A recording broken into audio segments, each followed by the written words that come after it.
India TV YouTube channel को subscribe करें और बेल आइकन दबाएं। उत्तर प्रदेश में धर्म परिवर्तन की बड़ी साजिश का बड़ा रैकेट बेनकाब हुआ है। यूपी एटीएस ने धर्म परिवर्तन कराने के 2 आरोपियों को दिल्ली के जामिया नगर से गिरफ्तार किया है। पकड़े गए मोहम्मद उमर गौतम और मुफ्ती काजी जहांगीर ने अब तक 1000 से ज्यादा लोगों का धर्म परिवर्तन कराया है। धर्म परिवर्तन का रैकेट आईएसआईएस की फंडिंग से चल रहा था। इन लोगों ने नोएडा के मूक बधिर स्कूल के 1.5 दर्जन बच्चों का भी धर्मांतरण कराया। इसके अलावा महिलाओं का भी धर्म परिवर्तन इनके द्वारा करवाया गया। दिल्ली के जामिया नगर से इन 2 आरोपियों की मामले में गिरफ्तारी हुई है और जिन 2 लोगों की गिरफ्तारी इस पूरे मामले में हुई है उनका नाम मोहम्मद उमर गौतम और मुफ्ती काजी जहांगीर कासमी बताया जा रहा है। आपको बता दें कि इन लोगों पर 1000 से ज्यादा लोगों के धर्मांतरण का यानी कि धर्म परिवर्तन कराने का आरोप है। ना सिर्फ इतना बल्कि इन लोगों ने महिलाओं का धर्म परिवर्तन कराने के बाद उनका निकाह तक कराया, यह भी आरोप इनके ऊपर है। नोएडा के एक मूक बधिर स्कूल से 1.5 दर्जन से ज्यादा बच्चों का यहां पर धर्मांतरण कराया गया। उत्तर प्रदेश में धर्म परिवर्तन रैकेट की फंडिंग जो हो रही थी वो विदेशों से हो रही थी, यह भी जानकारी हमारे पास है। आईएसआई भी धर्मांतरण को अंजाम देने में फंडिंग करता था, इस बात का भी खुलासा हुआ है। इसके अलावा धर्म परिवर्तन के लिए आईडीसी इस्लामिक दावा सेंटर बनाया गया है। इसके अलावा दिल्ली के जामिया नगर में यह स्थित है, यह भी हमें जानकारी मिली है। आपको बता दें कि आईपीसी की धारा 419, 420, 120B, 153A और 153B के तहत इन दोनों आरोपियों के खिलाफ एफआईआर दर्ज की गई है।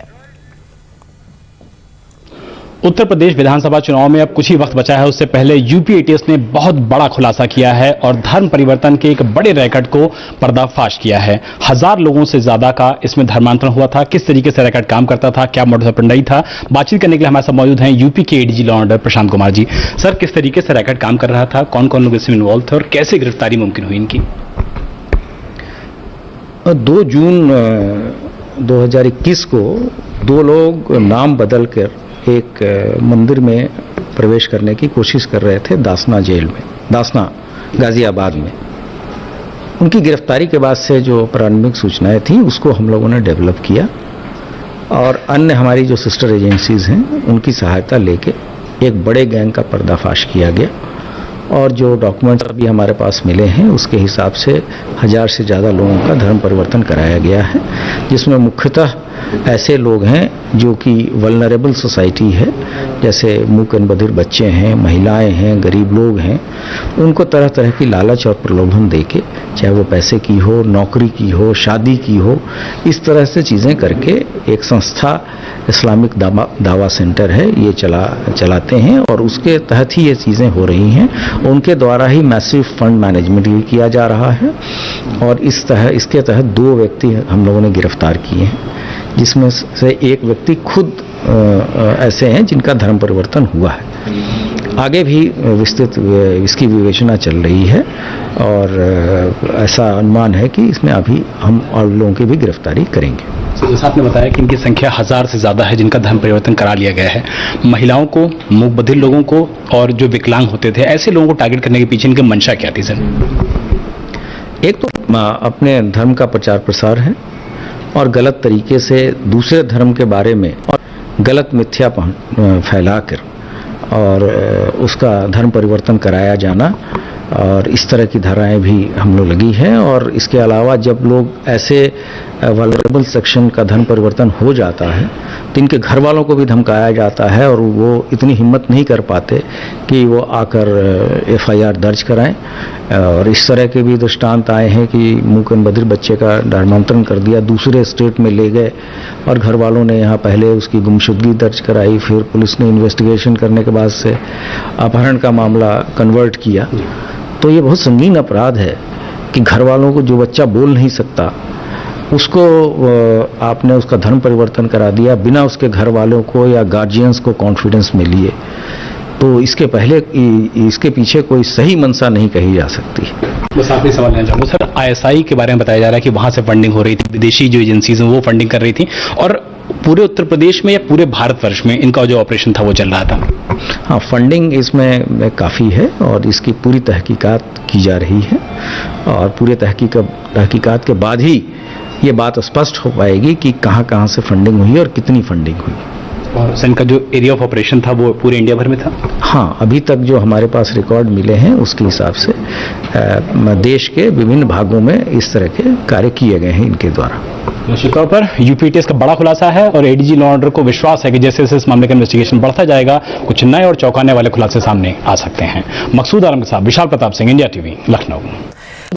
और धर्म परिवर्तन की इस बड़ी खबर पर 3 संवाददाता इस वक्त हमारे साथ जुड़ चुके हैं। लखनऊ से विशाल प्रताप सिंह और जामिया नगर से अतुल भाटिया, इसके अलावा नोएडा से पवन नारा हमारे साथ जुड़े हैं। विशाल, पहले मैं आपका रुख करना चाहूंगी, जो धर्मांतरण का पूरा मामला चल रहा था ये कब प्रकाश में आया, इसकी जानकारी कब मिली और कैसे इसका खुलासा हुआ? देखिए ज्योत्सना, यूपीएटीएस का कहना है कि उनके पास जो जानकारी है वो पिछले कुछ समय से लगातार आ रही थी। 6 से 8 महीने से लगातार उनके पास जानकारी आ रही थी कि इस तरीके का एक बड़ा रैकेट उत्तर प्रदेश में काम कर रहा है जो कि देश के अलग अलग हिस्सों में जाकर के ऑपरेट कर रहा है। खास बात यह है कि ये जो ऑपरेशन का था वो सिर्फ उत्तर प्रदेश में ही था, देश के अलग अलग हिस्सों में था।